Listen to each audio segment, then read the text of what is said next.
pero cuando un muro se le abría una brecha, el enemigo se podía meter. Entonces el llamado de Dios es a que haya hombres, a que se ubiquen en esos lugares de debilidad. ¿Sí? ¿Para qué? Para evitar el ingreso de la falsedad de ideologías que le harán daño a la iglesia o a la familia. Esa es la idea, ¿sí? No se cayó la muralla, sino que hay un agujero. En ese agujero entra el enemigo y luego sí se van a caer las murallas. El desastre va a ser inevitable, pero Dios llama a los hombres a ponerse, a que haya alguien que se coloque allí y que luche en ese lugar para evitar el ingreso del mal y cerrar la brecha. ¿Y qué es lo que quiere Dios? Evitar el castigo sobre el pueblo. Así que ese es el propósito final. Ya vimos entonces todos estos temas. Vimos el tema de la pornografía, fue lo primero que vimos, que es un mal que afecta no solamente a los varones y no solo a los de afuera, también dentro de la iglesia. Vimos también el tema del secularismo. ¿Sí? Allí Mati nos habló del problema de la introducción del mundo dentro de la iglesia y de la influencia que el mundo lleva hacia la iglesia y lo pernicioso que es cuando el mundo se ingresa dentro de la iglesia. También vimos con Marcelo la nueva masculinidad, el nuevo modelo de varones, tratar de que los hombres no sean tan varones, sino que sean más femeninos, menos violentos, menos agresivos, a través de una deconstrucción de un modelo, ¿sí? Que fue establecido por Dios, no hay otra cosa, pero el objetivo es disminuir al máximo la violencia, el hombre, las diferencias entre ambos sexos para tratar de hacerlo lo más igual posible, hombres y mujeres. Sebastián después nos habló de la ideología de género, esta ideología que dice que todos podemos elegir qué ser, si ser hombre o mujer o lo que se nos ocurra, que hay tantas sexualidades como personas hay en el mundo, hay 7.000 millones de sexualidades y cada uno puede elegir ser lo que quiera. Y vimos, ¿sí?, de qué manera esto está impregnando toda la sociedad. Finalmente, en la última entrega vimos esto sobre la educación sexual integral. Esta ley que existe en nuestro país, que ha establecido que todos los niños escolarizados desde el preescolar hasta el quinto año de la secundaria reciban educación sexual integral basada en la ideología de género y basada en muchas mentiras que son o que tratan de que aparezcan como científicas. Así que eso es lo último que vimos y vimos cómo cada uno de nosotros, ¿sí?, debería, esto es un simple repaso, debería cada uno de nosotros conocer la verdad, ando mal, interiorizarnos sobre la educación que reciben nuestros hijos, meternos de lleno en la educación que ellos están recibiendo en la escuela, ¿sí?, y conocer la verdad y asumir que la enseñanza sexual empieza en casa. La educación sexual empieza en casa. Nuestros hijos tienen que ser educados por nosotros y también en la escuela, pero nosotros tenemos que tratar de contrarrestar la falsedad que a ellos le están metiendo en la cabecita como algo normal. Ellos van a ver como normal todo lo que les enseñan. Por lo tanto, nosotros tenemos que interiorizarnos, comprometernos con la educación de nuestros hijos y tratar de revertir todo eso que ellos están recibiendo, asumiendo una educación o asumiendo un espacio activo, ¿sí?, en la educación de nuestros hijos, generando espacios de diálogo y de confianza para que ellos puedan contarnos lo que les ocurre, Señor, en las diferentes edades de su vida. Entonces la ESI es un programa de Estado, la educación sexual integral es un programa de Estado que el Estado imagina como la solución a los problemas que trajo la revolución sexual del siglo pasado, ¿no? ¿Se acuerdan que veíamos el despertar de la sociedad a la sexualidad, la píldora y un montón de otras cosas que hizo que la sociedad se sexualizara? abortos, enfermedades de transmisión sexual, embarazos no deseados, enfermedades, separaciones, todo eso que trajo, dijo la sociedad, bueno, hay que educar a nuestros niños y empezar desde muy pequeñitos y educar a los padres, educar a los educadores, controlar lo que se enseña en las escuelas y así le van metiendo a nuestros hijos un montón de mentiras que ellos consideran que son verdades o que enseñan que son verdades. Así que como papás, como varones, el llamado, y esto es lo último que vimos, es a involucrarnos en la educación sexual de nuestros hijos. Uy, qué sensible. Y vimos finalmente que la Iglesia tiene un compromiso con la verdad. Nosotros somos, la Iglesia es columna, aquel lugar donde se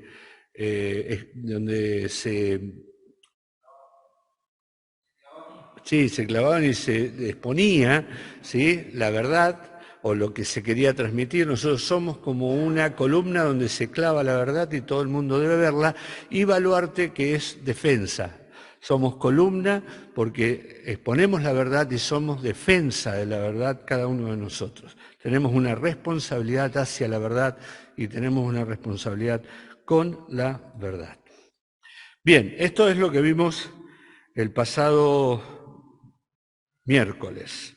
Hoy vamos a comenzar a estudiar, vamos a seguir viendo el tema y vamos a ver la sexualidad vista desde el punto de vista bíblico. Así que vamos a hablar de educación sexual bíblica. Le puse ese nombre, pero en realidad no es que la Biblia sea un tratado de sexualidad, pero sí nos da principios. ¿Sí? Hablamos de que muchos de nosotros no tuvimos educación sexual y muchos tuvimos que aprender mal. Y que muchas veces en la iglesia no se enseñó, al contrario, sino que la iglesia parecía como que era algo que no sabía qué hablar. Y hay un libro de la Biblia que fue muy maltratado. ¿Cuál es?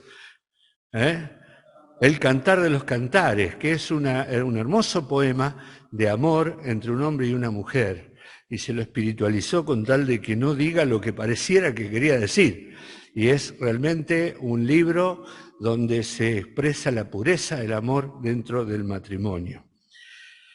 Bien, lo primero que tenemos que saber nosotros es que Dios nos hizo como seres sexuados. Tenemos sexo, ¿sí? ¿Sí o no? Sí, somos seres sexuados. Dios creó, dice Génesis capítulo 1, verso 27, creó Dios al hombre a su imagen y semejanza, los creó, varón y hembra los creó. Dios hizo a los hombres y mujeres sexuados. Ahora, ¿qué es el sexo? Es mucho más que genitales, es mucho más que órganos. El sexo es el ser de la persona, ¿sí? Abarca la parte física, la parte emocional, abarca también lo espiritual, aunque nosotros a veces pensemos que no, abarca lo espiritual, lo emocional, lo social de una persona. Es mucho más que simplemente genitales internos o externos, como podemos llegar a describirlo, ¿sí? Somos diferentes los hombres de las mujeres, pero la sexualidad es el modo de ser de la persona, es la totalidad de la persona. No es simplemente algo biológico, sino que implica todo. Y cuando una persona tiene una relación sexual con otra persona, está involucrando todo su ser, sus emociones, su espiritualidad, no simplemente lo biológico. ¿Está? Entonces, la sexualidad no es simplemente órganos genitales como a veces pensamos. Dios creó al hombre y a la mujer. Hoy la sociedad habla de una tercera o de otro grupo que dice seres o personas con capacidad de gestar. ¿Por qué? ¿Por qué dice eso?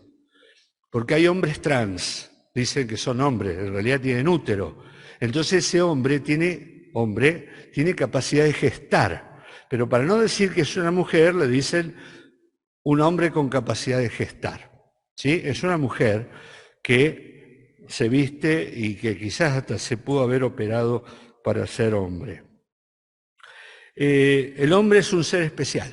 Dios creó al hombre de una manera especial. Todos recordamos que Dios creó todas las cosas.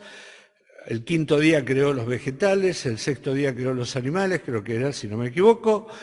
Y luego, al terminar de todo eso, Dios creó al hombre y a la mujer. ¿Sí? Entonces, Dios crea en forma separada al hombre y dice que del hombre, cuando lo crea, dice, lo hizo a su imagen y semejanza. Es el único ser que fue creado por Dios a imagen y semejanza de Dios. Esto se discute mucho qué quiere decir, pero el hombre tiene cosas que los animales no tienen. Por ejemplo, una conciencia moral. El hombre puede autoanalizarse, describirse, puede conocer su interior.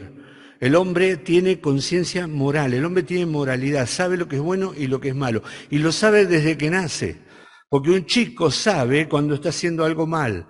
¿Por qué lo sabe? El perro, como decimos siempre, te roba un pedazo de carne de la parrilla y va sin ningún tipo de problema y se lo come, y no tiene culpa. Pero el hombre sí tiene culpa cuando hace algo que está mal. ¿Cómo es que ¿De dónde apareció esto? Bueno, esto es una marca de nuestro Creador. Dios nos hizo seres morales. Dios nos hizo con inteligencia, con voluntad y con emociones. ¿Sí? Eso es lo que compone el alma. El hombre tiene inteligencia, es capaz de describir, es capaz de analizar, es capaz de inventar, es capaz de crear. ¿Sí? El hombre es parecido a su Creador, algo que los animales no tienen. Y el hombre fue creado con libertad. Una libertad que hoy está restringida por el pecado, pero cuando el hombre fue creado tenía una libertad absoluta. Él podía elegir entre el bien y el mal. Hoy el hombre no puede elegir entre el bien y el mal porque el deseo del corazón del hombre es de continuo al mal. ¿Por qué? Porque está afectado en su naturaleza más profunda por el pecado. El hombre no puede no pecar. ¿Sí? Esto es lo que es el hombre. El hombre es un ser diferente. Ahora, en el aspecto sexual, el hombre es diferente a los animales, porque los animales tienen algo que se llama instinto. ¿Sí? Tienen instinto. Yo me crié en el campo y cuando una vaca entraba en celo, puede que el toro estuviera a 2 kilómetros de distancia, pero olfateaba, ¿sí? Y no había manera de frenarlo. ¿Por qué? Porque es instintivo, porque es algo natural, ¿sí? Es irrefrenable y quizás sea uno de los deseos más fuertes que hay en la naturaleza, tanto como el deseo de la supervivencia o el instinto de supervivencia. Pero los animales no lo tienen en todo momento, lo tienen cuando su pareja o la hembra entra en celo, ¿sí? Si no, ustedes lo ven. Cuando hay una perra en celo, todos los perros están por detrás, pero luego no pasa nada, ¿verdad? El hombre es diferente, el hombre no tiene instinto sexual. El instinto es fatal, el instinto no es responsable. ¿Sí? El perro no es responsable, el toro no es responsable. En cambio, el hombre no tiene instinto sexual, sino que el hombre tiene deseo, ¿sí? Sexual o impulso sexual. El hombre puede que siempre quiera tener relaciones sexuales. ¿Ah? No necesita otro estímulo que no sea eso. Pero el hombre puede gobernar su deseo sexual. El hombre no está teniendo relaciones sexuales todo el mundo con todo el mundo, ni yendo por a todos lados. ¿Por qué? Porque tiene algo que gobierna su deseo sexual y es su cerebro, su mente. El hombre puede dominar, puede gobernar y hasta puede sublimar su sexualidad. Hay personas que no tienen relaciones sexuales, pero han logrado, ¿sí?, sublimar eso, llevarlo a otro nivel, tener otro tipo de actividades que no las necesita. ¿Por qué? Porque ha logrado controlar a través de su cerebro ese deseo o ese impulso sexual, no instinto, porque en el hombre el impulso sexual está dominado por su cerebro. Se dice que el órgano sexual más grande que tiene el hombre y la mujer es el cerebro. ¿Sí? Porque el cerebro puede dominar todo lo demás.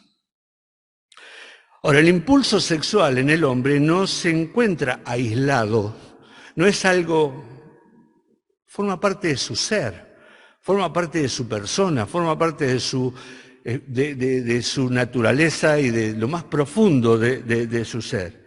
O sea, implica que tiene relación con su espiritualidad, que tiene relación con sus emociones, no solamente con su cuerpo, no solamente físico, todo está integrado en esa persona. Y esto es lo que la sociedad les dice a los chicos que no es así. En realidad los pibes piensan, ¿no? Los pibes y los grandes, ya que eran pibes y ya son grandes, piensan que tener relaciones con alguien, el touch and go, ¿no? Toco y me voy, es momentáneo, es físico, es biológico, es como los animales, dicen ellos, ¿no? Muchos dicen eso. Y no es así en el hombre. El hombre pone todo su ser en juego cuando tiene relaciones con una persona. No es simplemente algo físico, es emocional, es espiritual, es ético, es social. Todo lo del ser se pone en juego en una relación sexual. Ahora, Dios creó a los seres vivos con la capacidad de reproducirse. La reproducción, en la inmensa mayoría de los seres vivos, es una reproducción sexual. En algunos, sobre todo en las formas más primarias, las amebas y eso, se reproducen de otra manera, asexual.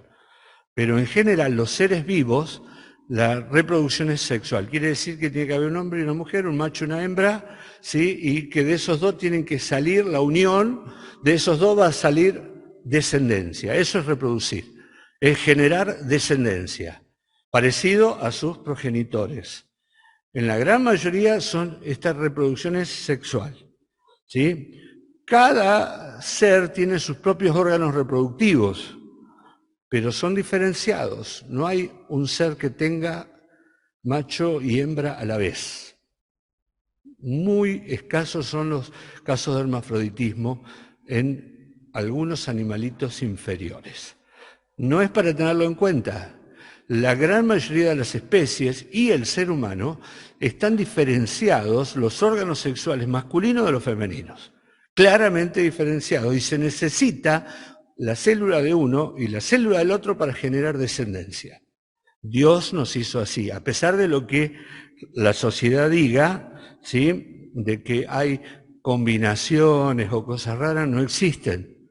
Casos de hermafroditismo verdadero en el ser humano no existen.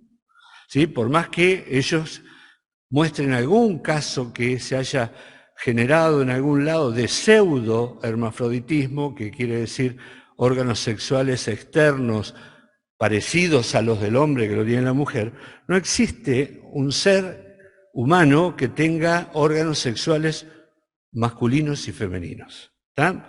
Dios los hizo completamente separados unos de otros. Así que necesariamente para perpetuar necesitamos células del papá y de la mamá, del macho y de la hembra.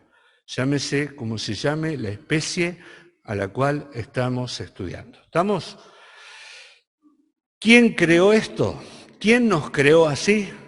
Dios nos creó de esa manera. Vamos a leer Génesis capítulo 2, lo hemos leído miles de veces seguramente, sobre todo cuando hablamos de los matrimonios, versos 18 al 25, Génesis 2, 18 al 25, dice: no es bueno que el hombre esté solo, le haré ayuda idónea para él.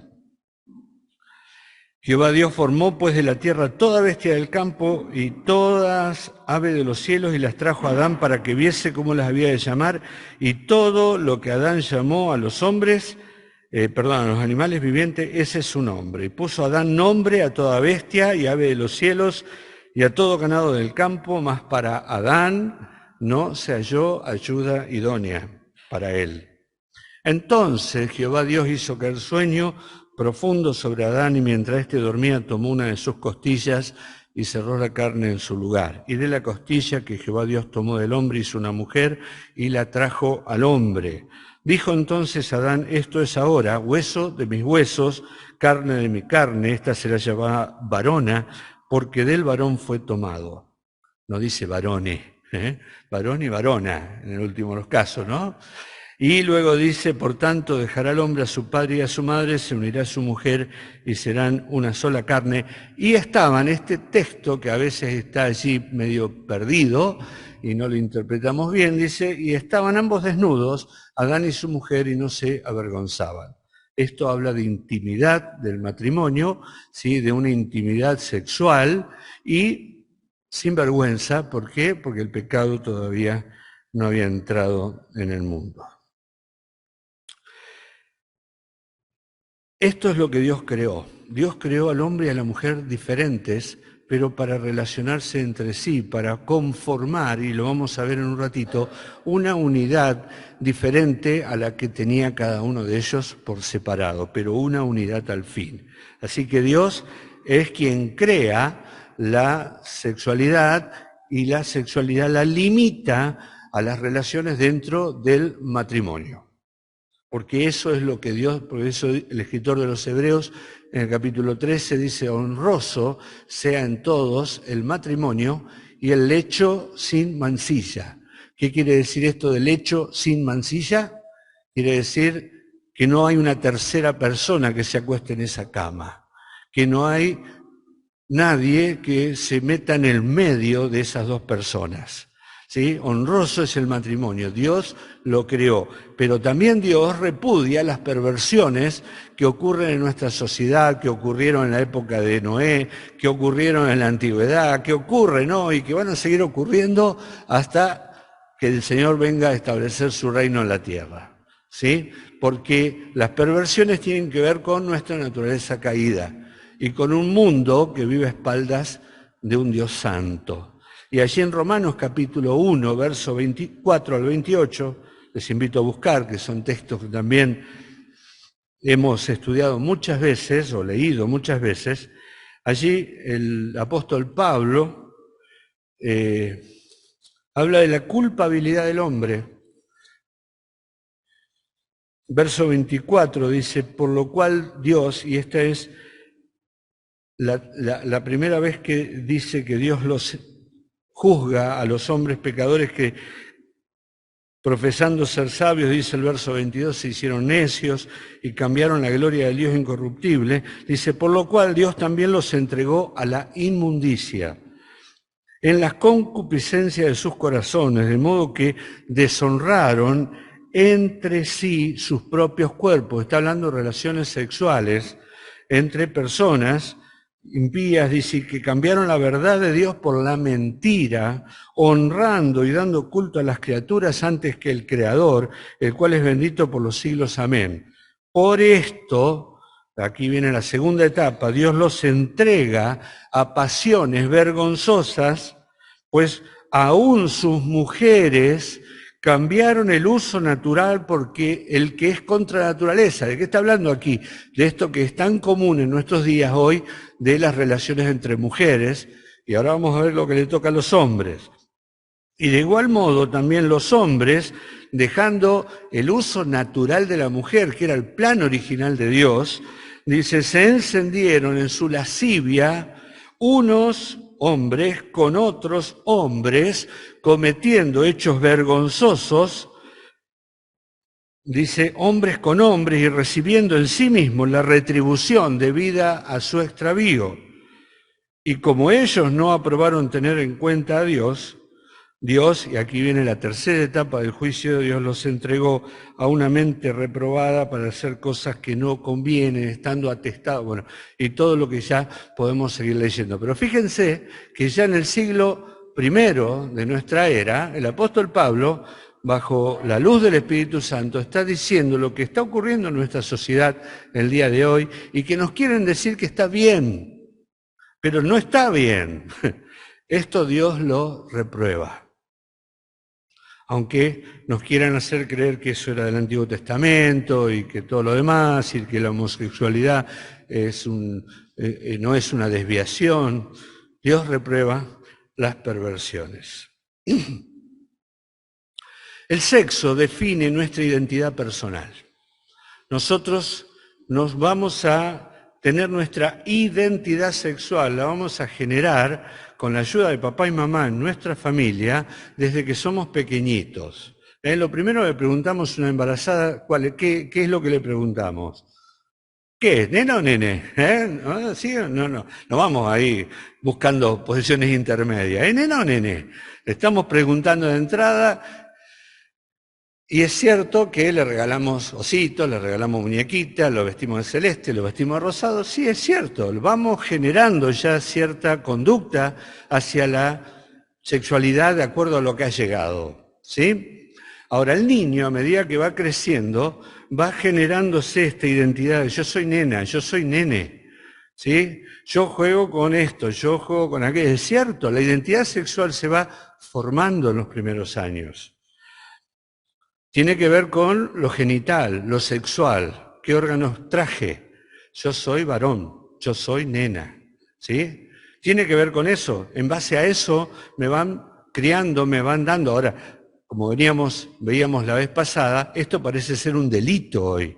Que vos a un nene le digas que se comporte como nene, porque es nene, uy, por favor, ¿cómo vas a hacer eso? Dejá que el nene después elija, ¿no? Libertad para elegir. No. Nosotros contribuimos como papá a la generación de la identidad sexual de esa persona y está bien que lo hagamos. Es lo que tenemos que hacer, ¿sí? Ahora, para el mundo no es solamente lo sexual, sino lo que él elige, por eso hablamos de género la vez pasada, y lo que lo que los demás ven en él. Y se viste así, tiene así, qué sé yo qué, bueno, hay un montón. No vamos a entrar en eso, pero hay un montón de variantes que podrían ser de acuerdo a lo que la sociedad puede catalogar a una persona de qué es en base a su sexualidad. Distinto es la orientación sexual. La orientación sexual es aquello que me atrae. Normalmente los heterosexuales son atraídos por mujeres y las mujeres son atraídas por varones. Pero hay otras atracciones sexuales, lo vamos a dejar aparte, no tiene que ver con la identidad sexual, yo soy lo que soy, pero a veces hay personas que le atraen personas del mismo sexo, ¿no? O de los dos, o no le atrae nada. Y el comportamiento sexual es cómo se comporta en la sociedad, cómo se viste, cómo se maneja. ¿Está? Dejamos eso como expresiones simplemente. La sexualidad es yo soy lo que yo soy yo y mi sexualidad soy yo, eso es lo que quiero decir, ¿no? Es uno, nosotros somos uno, definimos nuestra identidad personal en base a nuestra sexualidad. Y la sexualidad, lo vamos a ver, no es simplemente para reproducir. ¿Qué dice Eclesiastés 9:9? ¿Alguien que lo pueda leer? Bien, goza de la vida con la mujer que amas. No dice con las mujeres que se te cruzan, con la mujer que amas. Porque toda la Biblia va centrada a que un hombre y una mujer. Y ese hombre y esa mujer están destinados a gozar, no a sufrir, a gozar la vida. Goza la vida con la mujer que amas todos los días de tu vida. Todos los días de tu vida. ¿Sí? Adolescente, bueno, adolescente todavía no, joven, adulto, viejo, aún así viejo, no importa, todos los días de tu vida con la mujer, ¿sí?, que amas. Y esta es tu parte en tu vida. Eso es lo que Dios quiere. Por eso genera esa unidad entre un hombre y una mujer. Por eso el hombre se complementa en la mujer y la mujer se complementa en el hombre. Para hacer los dos una sola carne, ¿sí? Una sola persona. La educación sexual debería ser no solo para los jóvenes y adolescentes, o adolescentes y jóvenes. Primero sí. Tenemos que enseñarle a nuestros adolescentes cuando aparecen los primeros granitos, cuando aparecen los primeros cambios en la voz, los chicos, y por ahí se les va la voz, cuando empiezan a estirarse, y cuando empiezan a pasar horas delante del espejo tratando de entender de qué lado me peino, mirándose para ver si finalmente esto queda bien así, queda bien así, y todo el mundo esperando afuera para entrar al baño, ¿no? ¿No pasa eso? ¿Sí?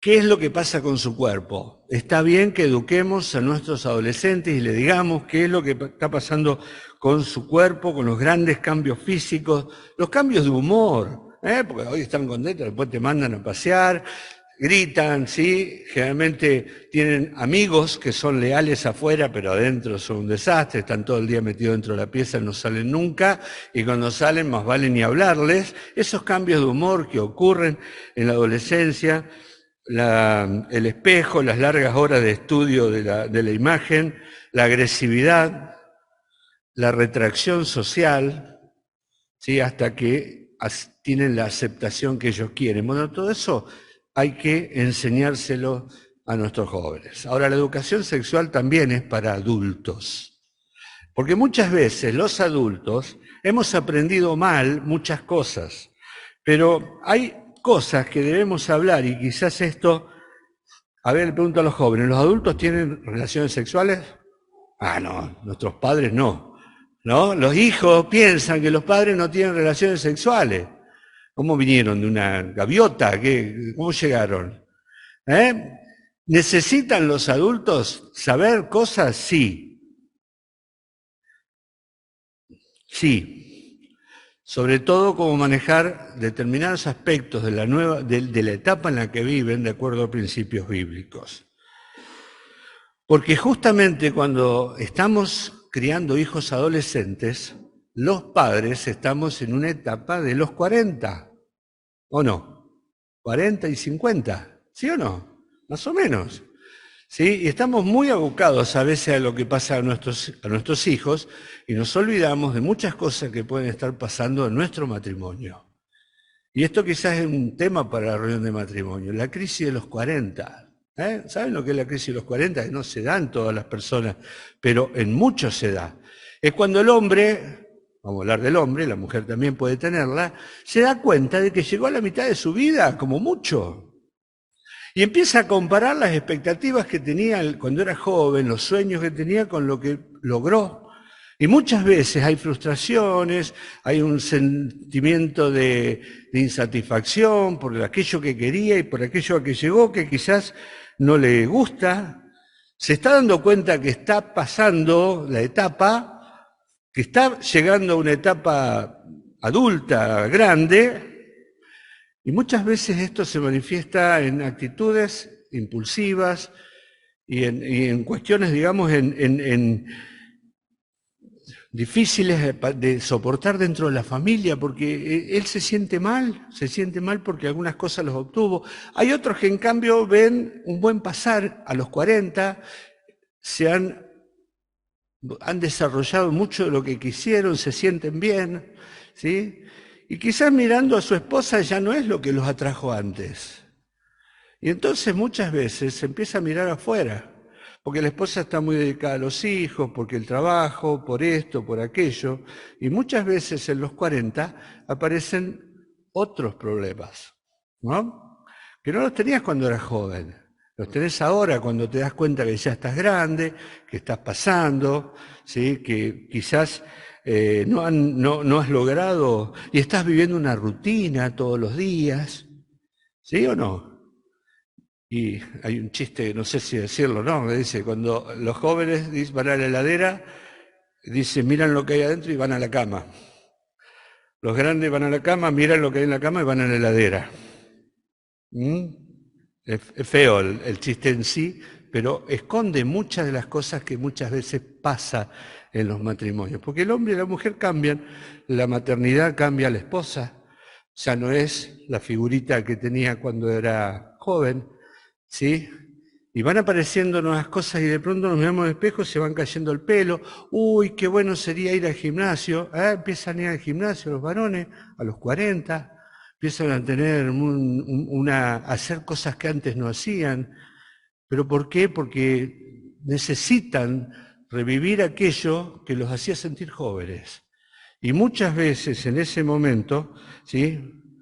Lo malo está dentro de la casa, muchas veces en ese momento aparecen alguna otra persona y se toman decisiones, se cometen infidelidades, se rompen matrimonios, se van dejando a los hijos en esa etapa de los 40. ¿O no? ¿Sí o no? Conocemos casos, ¿verdad? Y pueden ocurrir también dentro de las familias cristianas. Necesitamos educación sexual, necesitamos qué hacer con nuestra sexualidad, necesitamos hablar de estas cosas. Claro que necesitamos hablar. ¿Y qué decir? Familias que dentro de sus propios matrimonios puede haber abuso dentro de las familias. ¿Un hombre y una mujer puede abusar de su esposa, un hombre? ¿Sí o no? Claro que puede abusar de su esposa. Y puede considerar a su esposa como un objeto sexual y una cosa que tiene que satisfacer su necesidad. Y él nunca está pensando en la necesidad de la esposa. Y la mujer tiene todo el derecho a sentirse un objeto sexual. Y cuando el hombre llega y quiere tener relaciones sexuales y ella ni siquiera le pregunta, exige. Y cuando el hombre ya está durmiendo, se da vuelta, la mujer está así, ¿no? Incluso en familias cristianas. ¿Cuántas mujeres tienen un hijo por año? ¿Estará bien eso? ¿Someter a eso a una esposa? ¿Sí? Bueno, todas estas cosas son cosas que tenemos que hablar dentro de las familias. ¿Y qué decir de cuando no solamente se nos cae el pelo, y cuando ya no somos lo mismo en la cama? Y cuando tenemos que ir a buscar la pastillita del amigo, de la amistad. ¿Vieron que hay una pastillita de la amistad? La pastillita celeste se llama, vengo a comprar para mi amigo. Nunca para uno, le sé la pastilla de la amistad. Bien, ¿quién le explica a nuestro? Claro, pero si hablamos con... nosotros somos tan viriles como a los 20 años, ¿sí? Entre nosotros.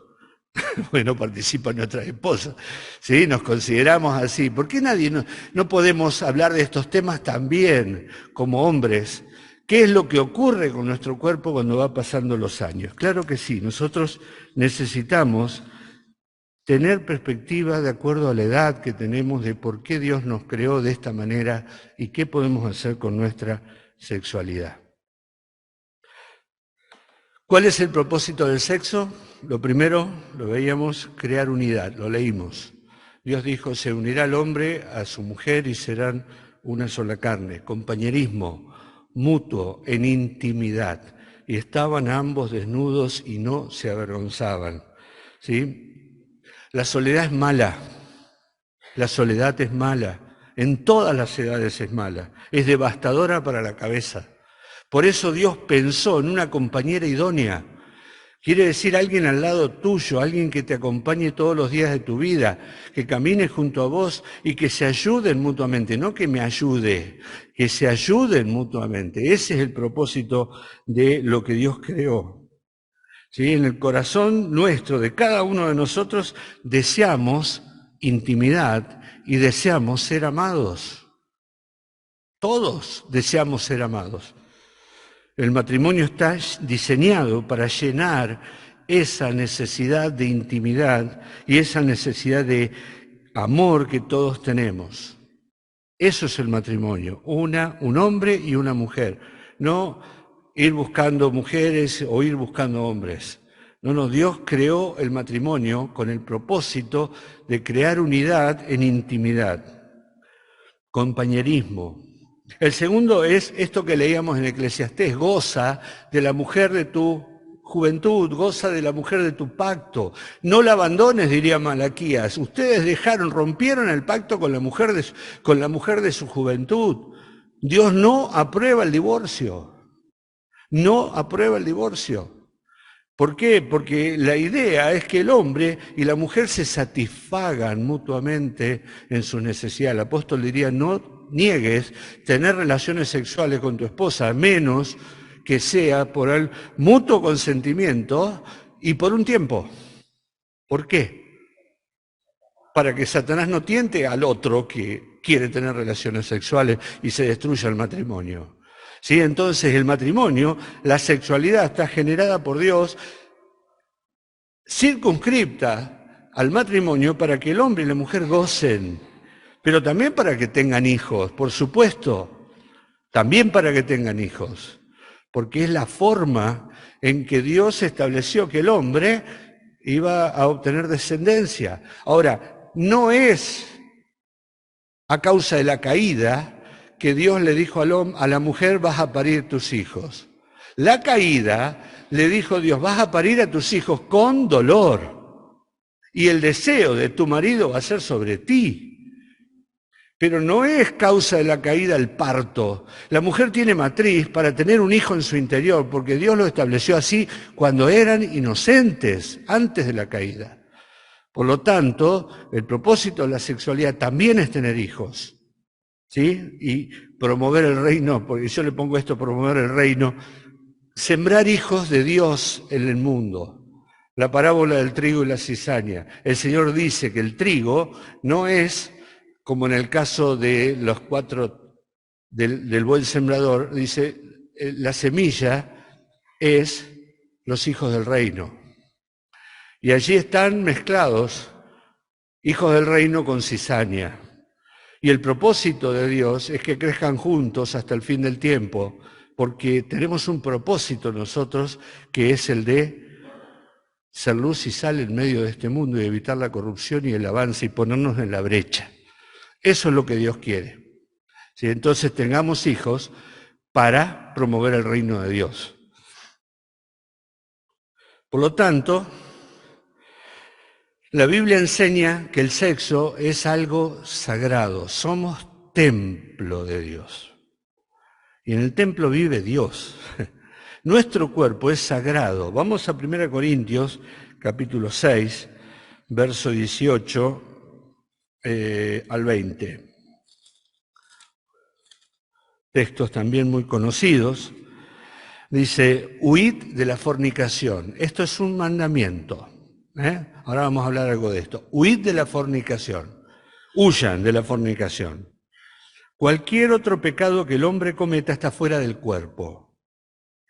Mas el que fornica contra su propio cuerpo peca. ¿O ignoráis que vuestro cuerpo es templo del Espíritu Santo, el cual está en vosotros, el cual tenéis de Dios, y que no sois vuestros? Porque habéis sido comprados por precio. Glorificad pues a Dios en vuestro cuerpo y en vuestro espíritu, los cuales son de Dios. Bien, aquí dice que nosotros, dentro de nuestro cuerpo, vive el Dios eterno. Vive el Dios Santo, ¿sí? Que nuestro cuerpo es un templo. Por lo tanto, yo tengo que cuidar muy bien lo que hago con el cuerpo, porque es el templo donde vive Dios. Por lo tanto, mi cuerpo es sagrado, porque vive Dios en él. El sexo es romántico, porque trata de relaciones de personas. Es para disfrutar de las relaciones entre personas. Y allí se establece que un hombre y una mujer se eligen mutuamente para convivir y llevar adelante un proyecto de vida, y se juran o se prometen delante de Dios fidelidad y compromiso. ¿Sí? Entonces, el sexo también tiene que ver con esto del romanticismo. Y el sexo es socialmente responsable. Somos responsables de los hijos que traemos a la vida. ¿Sí? Somos responsables del uso que hacemos de nuestra sexualidad. Vamos a responder por lo que hagamos con nuestra sexualidad. Ir un poquitín más rápido. ¿Qué pasa con la fornicación? Acabamos de leer este texto de 1 Corintios 6, 18 que comienza diciendo: huid de la fornicación, huid de la fornicación. Vivimos en un mundo con valores muy diferentes a los valores que Dios quiere que nosotros tengamos. Este mundo se caracteriza por la rapidez, oraba Matías, un mundo tan rápido, decía en su oración conmigo, ya ustedes no lo escucharon, les cuento, un mundo rápido, un mundo de movimiento vertiginoso, un mundo muy informatizado, informado. Nuestros hijos están criándose en este mundo, mucho más que nosotros, que quizás no, ¿sí? Donde nadie quiere esperar, donde todo tiene que ser rápido. Y si el sexo es bueno, ¿por qué vamos a esperar hasta casarnos?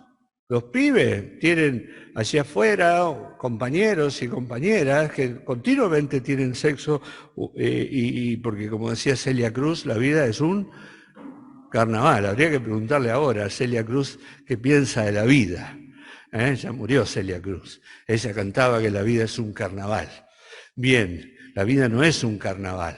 Somos responsables de lo que nosotros hacemos durante la vida y de las elecciones que tomamos. Pero este mundo es un mundo rápido, un mundo que nos dice aprovechá las oportunidades, touch and go, tocá y andate, ¿sí? Total, no pasa nada.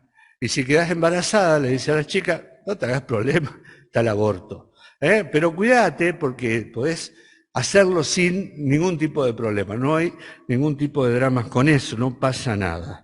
Y los medios de comunicación todos los días nos dicen esto. Nos muestran los que salieron del closet, nos muestran las películas, ¿sí? Las propagandas. Nos bombardean todos los días con esto. No pasa nada. Siempre alguien paga. Y en el medio de todo esto, las familias que se derrumban. Porque si vos tuvieras al menos familias nucleares, familias fuertes, vos dirías, bueno, en la casa van a recibir algo. No, pero el papá está, quizás ya no está en casa, la mamá está tan adolescente como la hija, se viste como la hija, sale con la hija, ¿sí? Va al gimnasio todos los días, porque los gimnasios deben ser de los negocios que más funcionan, ¿sí? Porque todo el mundo hace. Fíjense el rango de edad de las personas que están en los gimnasios, que están buscando sentirse jóvenes, permanentemente jóvenes. Y el mundo te vende esto de la eterna juventud.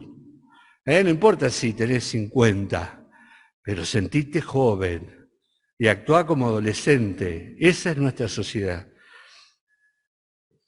Ahora, nosotros tenemos una responsabilidad y es la responsabilidad de meternos en la brecha y tratar de anticiparnos, ¿sí?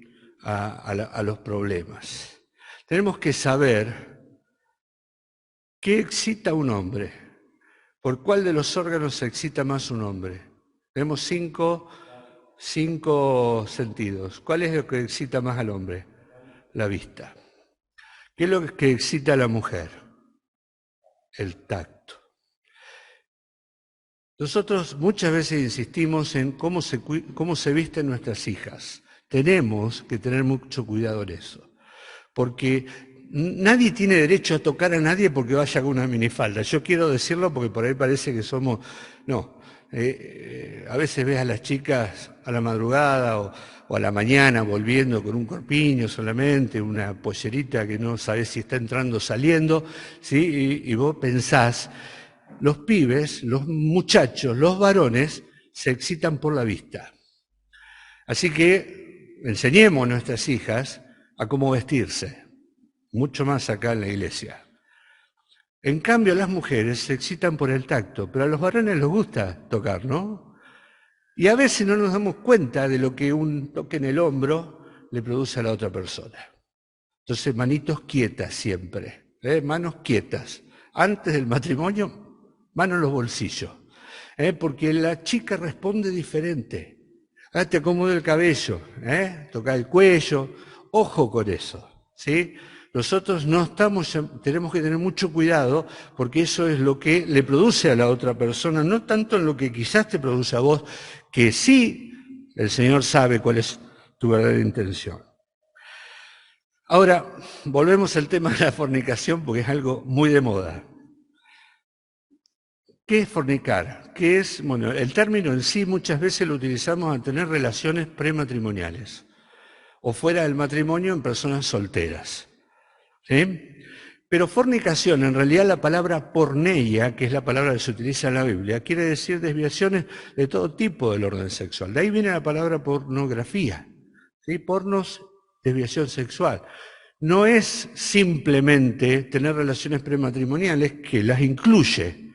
Es todo lo que, por ejemplo, la masturbación es una fornicación.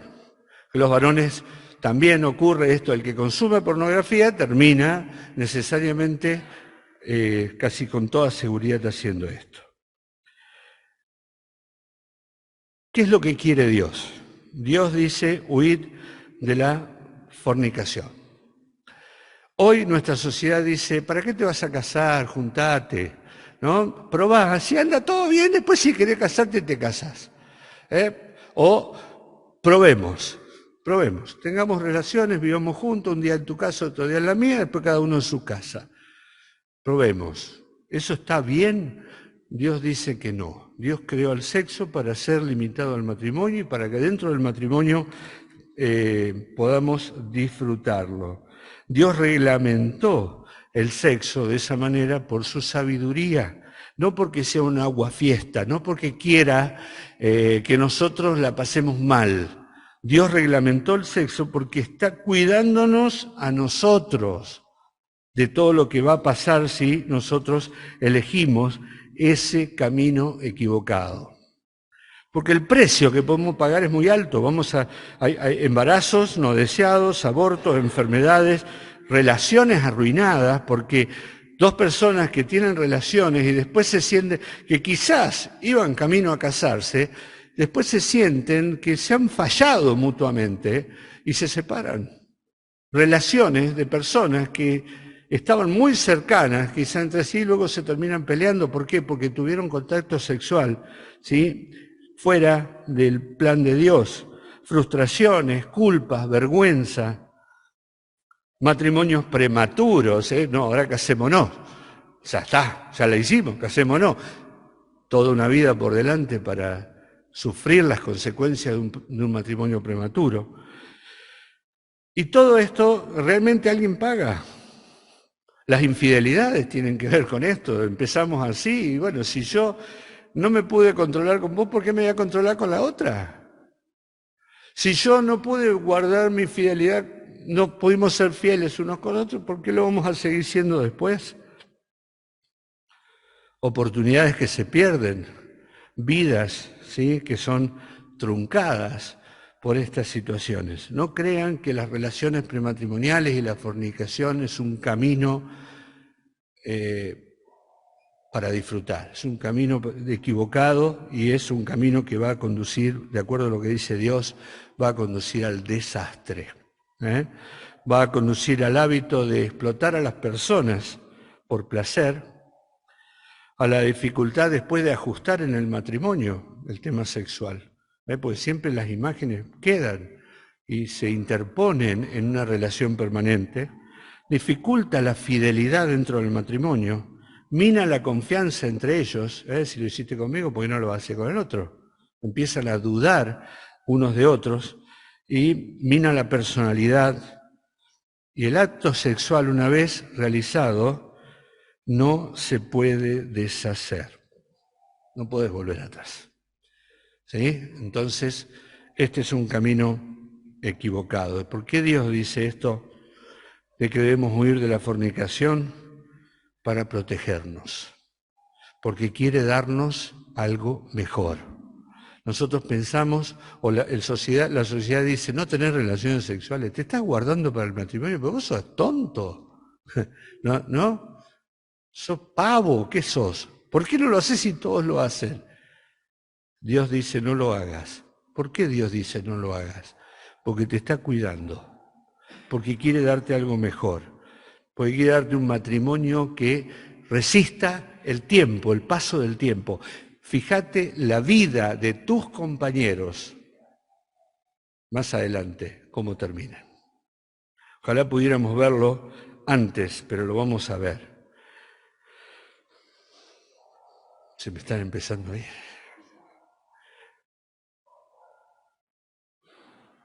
¿Qué es lo que quiere Dios? Una vida de santidad. Ya termino. ¿Qué es la santidad? ¿Qué es un santo? Es una estatua con una aureola acá arriba. ¿Eso es un santo? Bien, nosotros somos santos, dice la Biblia. Nosotros somos santos. San Matías, San Cañi, San Alberto, San Eduardo. Somos santos. San Alejandro. ¿Sí o no? Sí, somos santos. Santo quiere decir separado para Dios. No es nada raro. Separados para Dios. Dios dice que somos santos, que Él nos hizo santos. ¿Y qué espera Dios de nosotros? Que nos comportemos como lo que somos. ¿Cómo qué? Como santos. ¿Sí?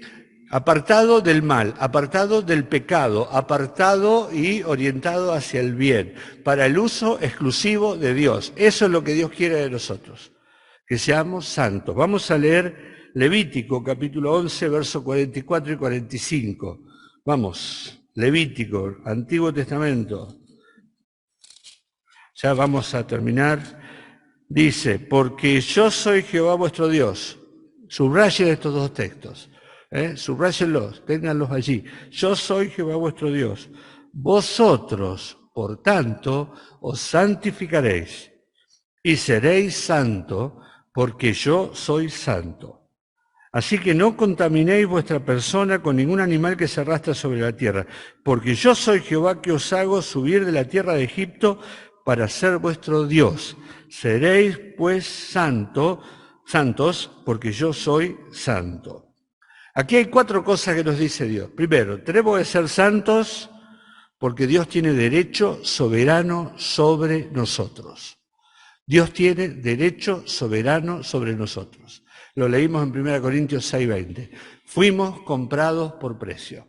Por tanto, no somos nuestros. Dios es nuestro dueño. Y dueño de hacer lo que quiera con nosotros y de exigir de nosotros santidad. Por lo tanto, ojo con lo que hacemos con nuestra sexualidad. ¿Por qué? Primer cosa, santo. ¿Por qué? Porque Dios tiene derecho soberano sobre nosotros. Segundo cosa que dice esto es que debemos ser santos por lo que Él hizo por nosotros. Por lo que Él hizo por nosotros. Yo que os hago subir de la tierra de Egipto. ¿Qué hizo Dios por nosotros? Nos salvó, nada más y nada menos, ¿sí? Nos salvó del dominio del pecado. Por lo tanto, como dice Romanos 6, fuimos salvos por gracia, pero no podemos seguir pecando para que la gracia abunde, ¿verdad? Sino que tenemos que, a partir del momento de nuestra salvación, recordando lo que Dios hizo por nosotros, ser santos como Dios es. Por lo tanto, entonces Dios dice, tienen que ser santos porque yo soy el dueño de ustedes, porque yo hice algo por ustedes, por su carácter inmaculado. Tercer cosa, porque yo soy santo. Ustedes tienen que ser santos, yo los compré para mí. Sean santos. ¿Por qué? Porque yo soy santo. Y la cuarta cosa es porque tenemos una relación personal con Él, por nuestra relación con Él. Yo soy vuestro Dios, ustedes tienen que ser santos. Hay una relación entre Dios y nosotros, por lo tanto, en nuestra vida tiene que manifestarse la santidad, que es un requisito que Dios exige, lo dice Pedro, que es un ruego del Señor. El Señor dice, santifícalos en tu verdad, tu palabra es verdad, y es la regla para el cristiano, que nos apartemos de fornicación. Primera Tesalonicenses 4, ya con esto termino, Primera Tesalonicenses 4, del 1 al 3, esto es para que también lo anotemos allí, dice, por lo cual, hermanos, o los demás hermanos, os rogamos y exhortamos de la manera que aprendisteis de nosotros, cómo os conviene conduciros y agradar a Dios, así abundéis más y más, porque ya sabéis qué instrucciones os dimos por el Señor Jesús, pues la voluntad de Dios es vuestra santificación, que os apartéis de fornicación, que cada uno de vosotros sepa tener su propia esposa en santidad y honor, no en pasión de concupiscencias, como los gentiles que no conocen a Dios, que ninguno agravie ni engañe en nada a su hermano. ¿Sí? Está claro, ¿verdad? ¿Qué es lo que Dios quiere para nosotros? El uso de nuestra sexualidad es santa en el matrimonio. Que cada uno sepa tener su propia esposa. Sos joven, todavía no llegaste al matrimonio, no tenés novia, bueno, espera. Esperá en el Señor, tranquilo. ¿Sí? El Señor va a poner a esa esposa que está preparando para vos, pero lo más importante es tu carácter, desarrollar tu carácter como hombre, esperando, no acortando tiempos ni distancia, no haciendo lo que hacen los demás, lo que Dios quiere, buscando esa esposa que Dios tiene preparada para vos, por supuesto, en su voluntad. Como hombres estamos llamados a anticiparnos, ¿sí? Ser guardianes de nuestra familia y también de nuestra iglesia. Tenemos que estar atentos en la brecha, allí, paraditos. ¿Por qué? Porque el mundo quiere decirnos muchas cosas de la educación sexual de nuestros hijos y todo lo demás. Distinto es lo que tiene Dios para nosotros, ¿sí? Cuidando la vestimenta de nuestros hijos, las amistades que a veces tenemos, las sensaciones de insatisfacción en el matrimonio que a veces aparecen, los descuidos, las distracciones peligrosas, las miradas furtivas a algunas personas, compañeras de trabajo. Ojo, estar atentos allí de lo que Dios dice de nuestra sexualidad.